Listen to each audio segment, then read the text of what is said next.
حدیث نمبر 101 101 عن انس بن مالك رضي الله عنه قال كان في عهد رسول الله صلى الله عليه واله وسلم رجل يعجبنا تعبده واجتهاده وفي رواية حتى جعل بعض أصحاب النبي صلى الله عليه وآله وسلم أن له فضلا عليهم وقد عرفناه لرسول الله صلى الله عليه وآله وسلم باسمه ووصفناه بصفته فبينما نحن نذكره إذ طلع الرجل قلنا هو هذا قال إنكم لتخبرون عن رجل إن على وجهه سفعة من الشيطان فأقبل حتى وقف عليهم ولم يسلم فقال له رسول الله صلى الله عليه وآله وسلم أنشدك بالله هل قلت في نفسك حين وقفت على المجلس ما في القوم أحد أفضل أو أخير مني قال اللهم نعم ثم دخل يصلي وفي رواية ثم انصرف فأتى ناحية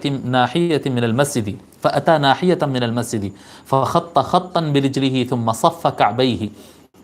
فقام يصلي فقال رسول الله صلى الله عليه وآله وسلم من يقتل الرجل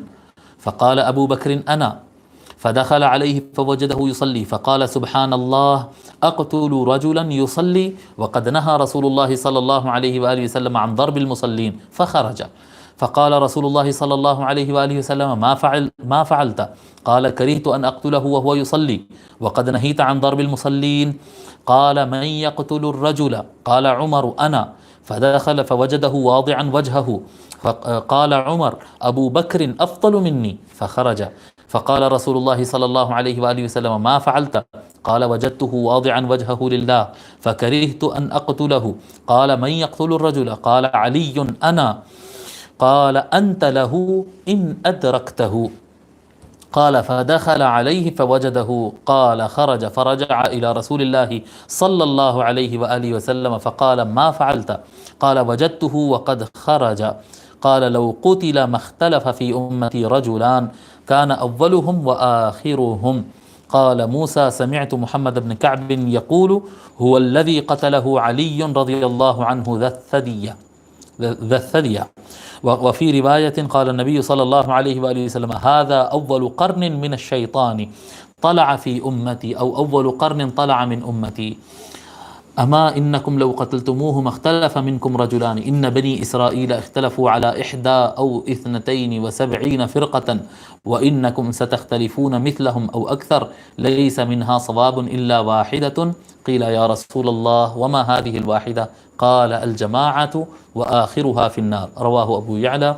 وعبد الرزاق وأبو نعيم. حضرت انس بن مالک رضی اللہ تعالیٰ روایت فرماتے ہیں کہ رسول اکرم صلی اللہ علیہ وآلہ وسلم کے زمانے میں، یعنی یہ بعد میں سنا رہے ہیں، حضور صلی اللہ علیہ وسلم کی وفات کے بعد یہ روایت کر رہے ہیں کہ حضور صلی اللہ علیہ وآلہ وسلم کی حیات مبارکہ میں ایک آدمی تھا جو ہم کو بہت اچھا لگتا تھا. وہ آدمی کی عبادتیں ہم کو بہت اچھی لگتی تھی، اس کا جو محنت کرنا ہوتا تھا، نماز پڑھنے روزہ رکھنے کے جو محنت کرتا تھا وہ ہم کو بہت اچھا لگتا تھا. حتی جعل بعض اصحاب النبی ان له فضلا علیہم، کہتے ہیں حضرت انس رضی اللہ عنہ، ایک روایت میں آتا ہے کہ وہ یہ کہتے ہیں کہ حضور صلی اللہ علیہ وآلہ وسلم کے صحابہ یہ سمجھنے لگ گئے تھے کہ یہ آدمی تو ہم سے زیادہ افضل ہے، یعنی صحابہ یہ سمجھنے لگ گئے کہ یہ ہم سے بھی افضل آدمی ہے، ہم سے بھی بہت اونچے درجے کا آدمی ہے، اتنے نماز روزہ زکوٰۃ والا آدمی ہے یہ. قد عرفناہ لرسول اللہ، تو ہم کیا کریں، جا کر اس کا انٹروڈکشن رسول اللہ صلی اللہ علیہ وسلم کو دینے لگے، یعنی حضور کے سامنے ہم تعریفیں کرنے لگے، وہ ایسا آدمی ایسا بِاسْمِهِ وَوَصَفْنَاهُ بِصِفَتِهِ، ہم نے انٹروڈیوس کروایا اس کو حضور صلی اللہ علیہ وسلم کے سامنے، اس کی تعریف انٹروڈکشن دیا ان کا، کس طرح سے اس کا نام یہ ہے یا رسول اللہ، اس کی صفات یہ ہے، ایسے کپڑے پہنتا، ایسا نمازاں پڑھتا، ایسا قرآن پڑھتا، اس کی تعریف کرنے لگے. فَبَيْنَمَا نَحْنُ نَذْكُرُهُ، ایک مرتبہ تھا کہ ہم بیٹھ کر حضور صلی اللہ علیہ وسلم کے سامنے اس کا تعارف پیش کر رہے تھے، انٹروڈکشن دے رہے تھے. اطلع الرجل علینا، کہ یکایک وہ آدمی ہمارے پاس آ گیا، ہم سب بیٹھے ہوئے ہیں حضور صلی اللہ علیہ وسلم کے پاس، اس کی تعریف کر رہے ہیں، اچانک وہ سامنے آ گیا. جب وہ سامنے آیا ہمارے،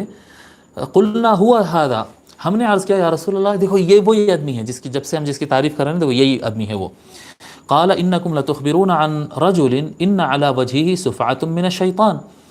تم ایک ایسے حضور صلی اللہ علیہ وسلم فرمائے جب سے تم جو جس کا تعارف دے رہے ہیں، جس کی تعریف کرتے بیٹھے ہوئے وہ تم ایک ایسے آدمی کی تعریف دیتے بیٹھے ہو جس کے کیا کہتے ہیں چہرے پر شیطان کا اثر ہے۔ حضور صلی اللہ علیہ وسلم فرمائے اس کے چہرے پر شیطانیت ہے، شیطان کا اثر ہے اس کے چہرے پر۔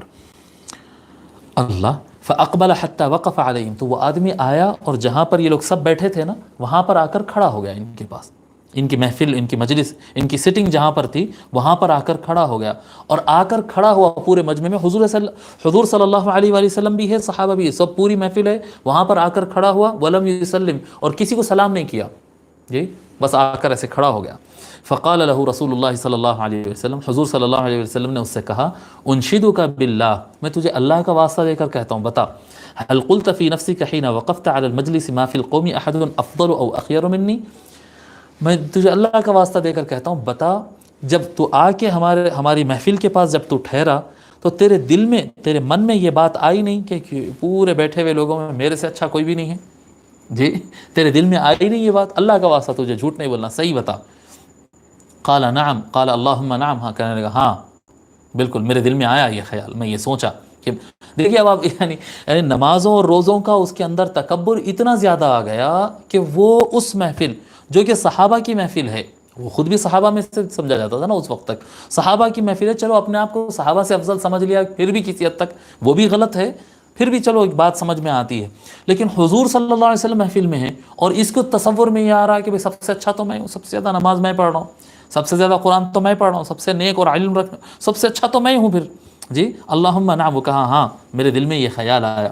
ثم دخل یصلی، وفی روایت ثم انصرف، پھر وہ کیا ہوا، پھر آگے گیا اور آگے جا کر جو ہے مسجد میں وہ نماز پڑھنے لگا۔ ثم انصرف، دوسری روایت میں آتا ہے ثم انصرف، وہ وہاں سے وہ اس محفل سے پلٹ گیا اور مسجد کے ایک کونے میں گیا اور پیر سے فخط خطا برجلی، پیر سے ایک لکیر کھینچا، ایسا جیسے گراؤنڈ میں ایک لکیر ڈالتے ہیں نا ٹھہرنے کے لیے، لائن ڈالتے ہیں، اپنے پیر سے، کیونکہ اس زمانے میں مسجد مٹی کی ہوتی ہے۔ اور یہ بھی میں آپ حضرات کو بات بتا دوں، بہت سارے لوگ کو نہیں معلوم ہے کہ مسجد نبوی میں حضور کے زمانے میں کوئی قالین چادر نہیں بچھائی جاتی تھی، نماز مٹی پر پڑھتے تھے،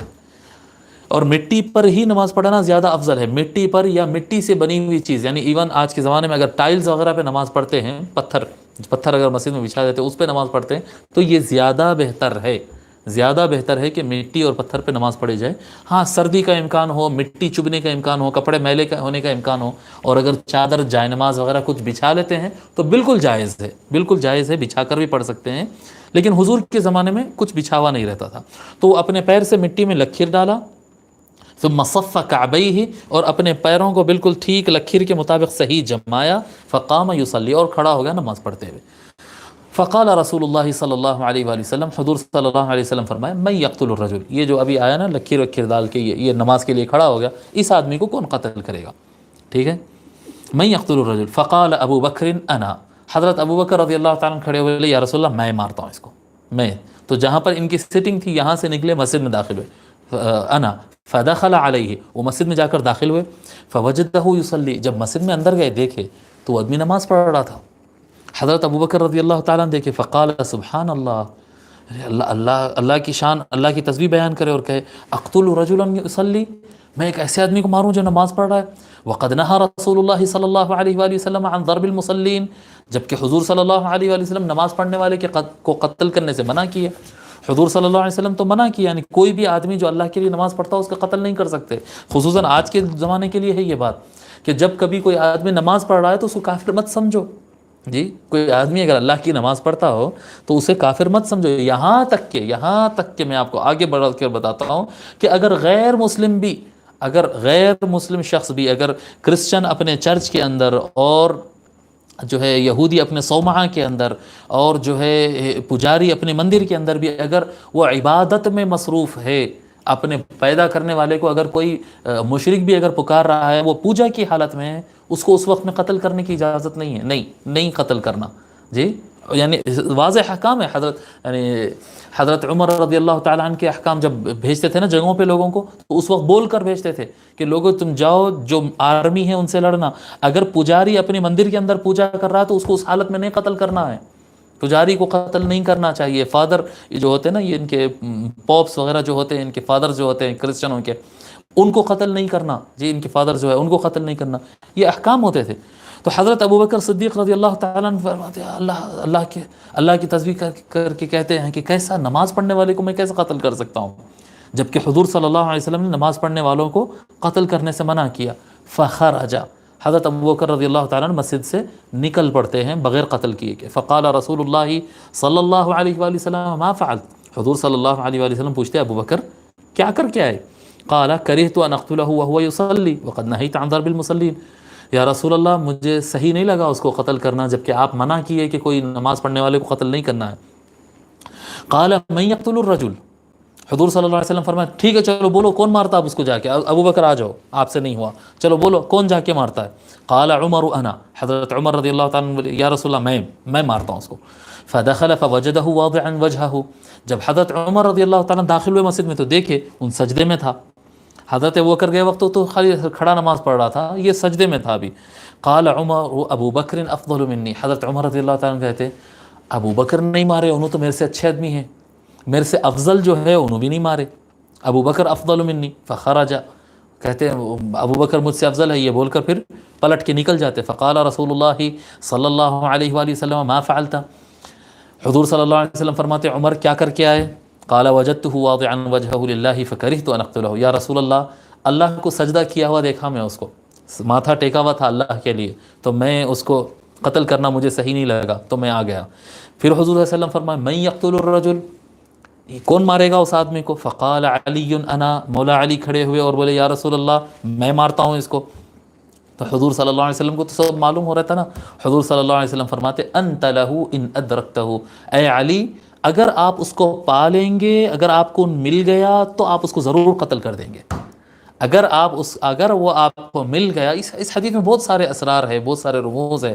اے علی اگر آپ اس کو پائیں گے تو اس کو ضرور قتل کر دیں گے۔ قال فدخل علیہ فوجدہ قد خرج، روایت میں آتا ہے کہ علی جب داخل ہوئے مسجد میں تو دیکھا کہ وہ شخص وہاں سے چلا گیا تھا، وہ شخص قد خرج چلا گیا تھا۔ فرجع الى رسول اللہ صلی اللہ علیہ وآلہ وسلم فقال ما فعلت، جب پلٹ کے آئے مولا علی حضور صلی اللہ علیہ وآلہ وسلم کے پاس تو حضور نے پوچھا کہ کیا کر کے آئے علی؟ قال وجدته وقد خرج، یا رسول اللہ میں جب گیا تھا تو وہ وہاں سے جا چکا تھا۔ قال لو قتل، حضور صلی اللہ علیہ وسلم فرماتے اگر یہ مار دیا جاتا، مختلف فی امتی رجلان کان اولہم و آخرہم، اگر یہ مار دیا جاتا تو کبھی کوئی دو آدمی بھی الگ الگ نہیں ہوتے، فرقہ بندی نہیں ہوتی، کبھی میرے امت میں ایسا دراڑ ڈالنے والا اختلاف کبھی نہیں ہوتا، کان اولہم و آخرہم، یہی پہلا فتنہ ہوتا اور یہی آخری فتنہ ہو جاتا، آخری فتنہ ہو جاتا۔ قال موسیٰ سمعت محمد بن کعب یقول هو الذي قتله علی رضی اللہ عنہ ذا الثدیہ، حضرت موسیٰ کہتے ہیں، راوی حدیث ہے، موسیٰ کہتے ہیں میں نے محمد بن کعب رضی اللہ تعالیٰ عنہ کو یہ کہتے ہوئے سنا هو الذي قتله علی ذا الثدیہ، وہ وہی آدمی تھا، وہ کون آدمی تھا؟ وہ وہی آدمی تھا جس کو مولا علی نے جنگ نہروان میں قتل کیا تھا، جس کے ہاتھ پہ گوشت کا لوتھڑا بول کر، جو ہم پہلے بھی بتایا تھے نا، گوشت کا ٹکڑا لٹکتا رہے گا، پھر وہ مرا تو مولا علی کے ہاتھوں ہی مرا وہ بعد میں،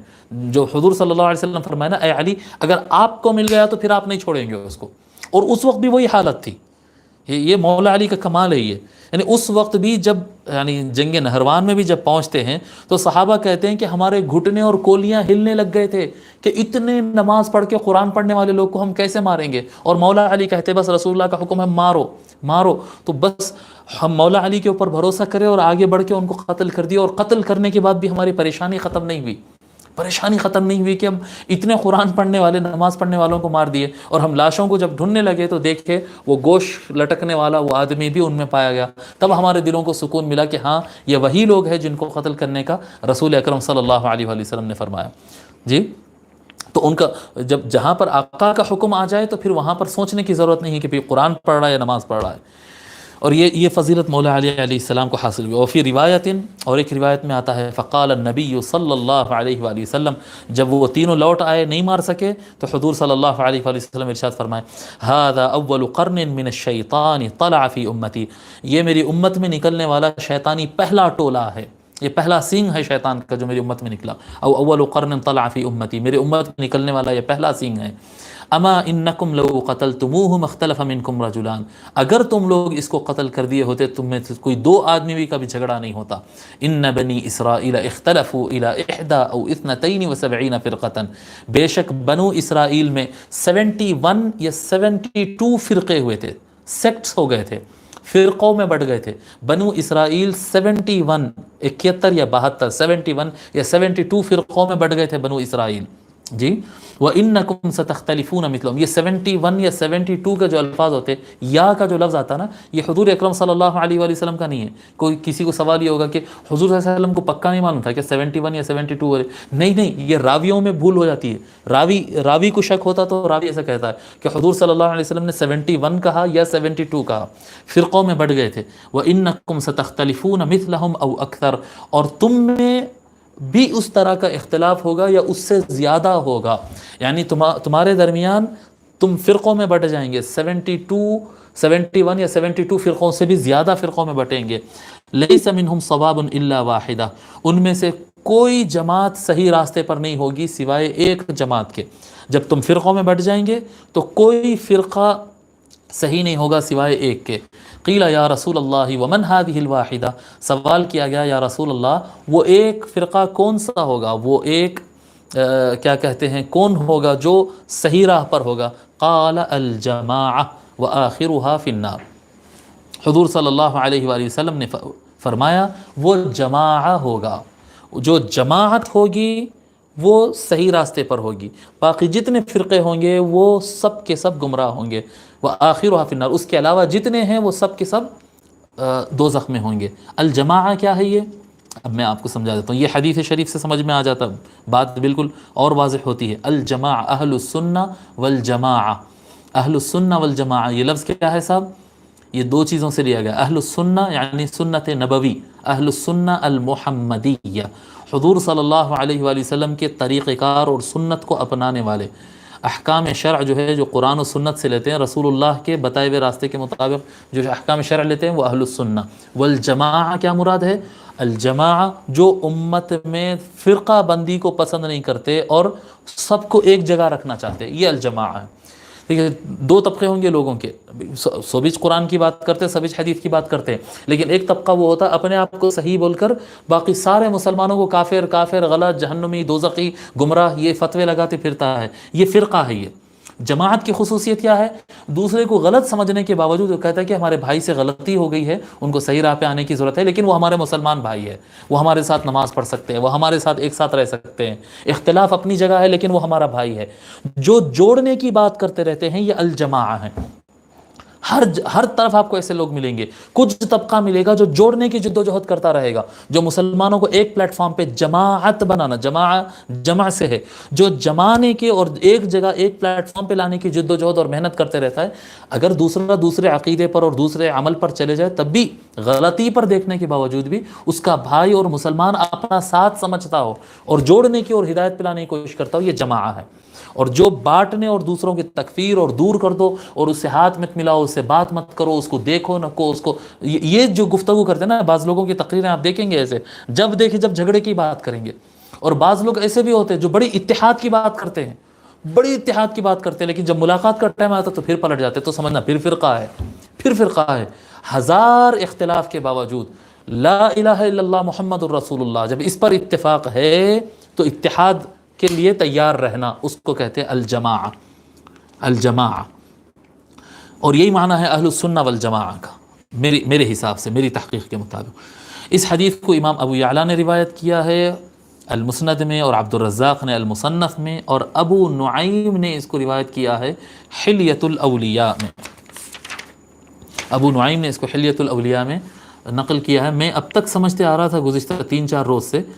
کہ ہم یہ کتاب کے بارے میں لکھا چکے ہیں، اس لیے کہہ رہا تھا ابو نعیم کے بارے میں تو ہم بتا دیے، بار بار کہہ رہا تھا، لیکن ابھی مجھے خیال آیا کہ ہم نہیں لکھائے تھے.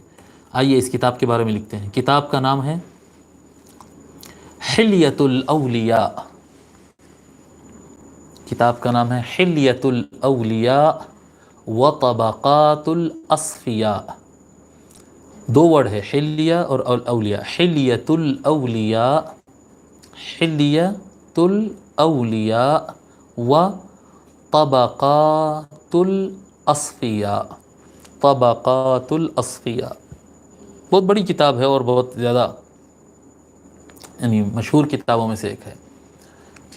امت کے احوال پر اور روایات یعنی احادیث شریفہ سب کے لیے مشہور ہے۔ حلیۃ الاولیاء و طبقات الاصفیاء، اس کے لکھنے والوں کا نام ہے ابو نعیم، ابو نعیم، کل بھی لکھا چکے نا، کل پرسوں بھی ان کا نام لکھا چکے ہیں،